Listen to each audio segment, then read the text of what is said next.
Asian legends লিগে আসন্ন ১২ তারিখ একটি জমজমাট দ্বৈরথের অপেক্ষা করছে ক্রিকেট প্রেমীরা। সাকিব আল হাসান ও তামিম ইকবাল বাংলাদেশ ক্রিকেটের দুই স্তম্ভ এবার একে অপরের মুখোমুখি হতে যাচ্ছেন। সাকিব দীর্ঘদিন পর মাঠে ফিরছেন, অন্যদিকে তামিম বাংলাদেশ দল বাংলা টাইগার্সের নেতৃত্ব মাঠে নামবেন।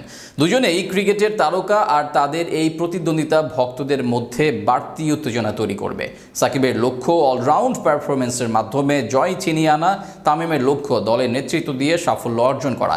এভাবে ব্যাট বলের লড়াই সবার মনোযোগ আকর্ষণ করবে, যেখানে জয় পরাজয় ছাপিয়ে ক্রিকেটের সৌন্দর্যই শেষ পর্যন্ত জিতবে।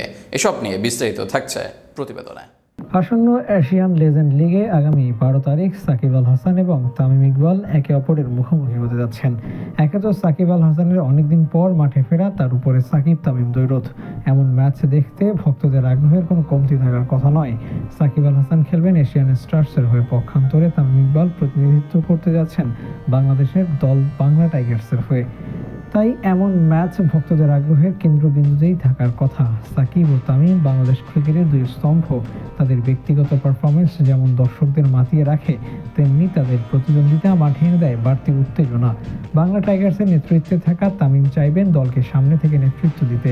এশিয়ান স্টার্সের জার্সিতে সাকিবের লক্ষ্য থাকবে অলরাউন্ড পারফরমেন্সের মাধ্যমে জয় ছিনিয়ে নেয়ার। ব্যাটে বলের এই লড়াই দুর্দান্ত হতে যাচ্ছে, তাও বলার অপেক্ষা রাখে না। ভক্তরা তাই অধীর আগ্রহে বসে থাকবেন কে জিতবে এই ম্যাচ তা দেখার জন্য। জয় পরাজয় কোনো ব্যাপার নয়, এটি ক্রিকেটের অংশ। তবে এমন একটি ম্যাচ দেখতে পাওয়া ভিন্ন আঙ্গিকে, সেটাও বা কম কিসে, যেখানে দুই তারকাই থাকবে আলাদা সমর্থ। তবে শেষ পর্যন্ত জয় হবে ক্রিকেটীয় নান্দনিকতা। এই ম্যাচ শুধু এশিয়ান লেজেন্ডস লিগের অংশ নয়, বরং এটি হতে যাচ্ছে স্মৃতির পাতা জায়গা করে নেওয়ার মতো এক দ্বৈরথ।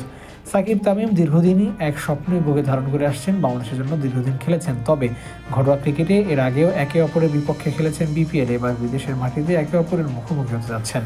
তামিম আন্তর্জাতিক ক্রিকেটকে গুড বাই বলে দিয়েছেন, সাকিব শুধুমাত্র সাদা বলের নামমাত্র আছেন। বিভিন্ন সমীকরণে ক্রিকেটের বাইরে আছেন অনেক দিন। এমন মুহূর্তে সাকিব তামিম মহরণ ভক্তদের কাছে বিশেষ কিছুই হওয়ার কথা। তবে এবার দেখার পালা শেষ পর্যন্ত কে জেতে এই ম্যাচ।